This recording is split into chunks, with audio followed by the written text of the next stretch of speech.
The Kecheng paper cutting in Quzhou, Zhejiang province has a long history and rich cultural connotation. It is an iconic business card of Quzhou with a dynamic zest. Today, the ZFC International School Exploring Intangible Cultural Heritage team came to the Paper Cutting Intangible Art Museum in Kecheng District, Quzhou.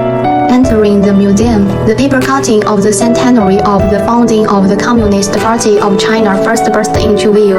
The glorious deeds of Mr. Zheng Zhihui are recorded on a special wooden board, and the certificates of award, large and small, are amazing. Art comes from life, and paper cut patterns are closely related to people's daily life. The staircase walls are covered with abstract paper cutouts depicting the three monsters of Quzhou and the major ceremonies of the ancients. The paper cards displayed in the room all reflect the craftsman's great skill and respect and love for paper cutting culture. Mr. Zheng introduced the history and development of paper cutting in Quzhou and demonstrated paper cutting techniques on the spot, using a tiger cut as an example. With Mr. Zheng's humorous explanation and guidance, the team members gave full play to their imagination and were very engaged. The origin of Mr. Zheng's family and paper cutting can be tracked back to the Ming Dynasty. The grassroots Intangible Cultural Heritage Art Museum has recorded valuable paper cutting works from the Ming Dynasty to the present.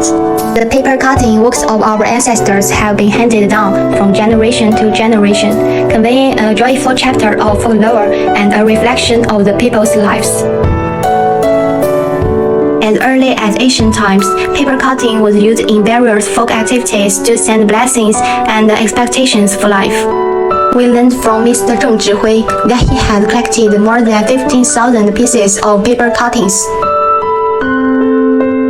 With the national protection of non-heritage culture, traditional culture is gradually being enjoyed by more young people, and Mr. Zheng believes his persistence will eventually see a better future.